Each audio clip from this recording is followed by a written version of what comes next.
Hey, to install and download WhatsApp on your Samsung Galaxy Watch FE, first of all, I will highly recommend you to do this on your phone and the Galaxy wearable application because everything will be bigger and it will be just faster to actually input this phrase. So open the app, go into the watch settings. Now you will have to scroll until you find apps, then scroll all the way down, select featured apps and click on the small arrow in the right corner.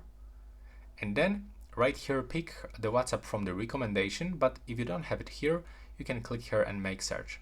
Tap here, then remember to switch from the phone to the watch and click install.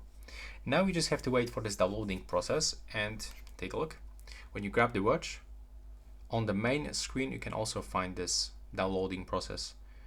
So it will actually take a few moments until you will be able to find WhatsApp just right here at the bottom of the apps list.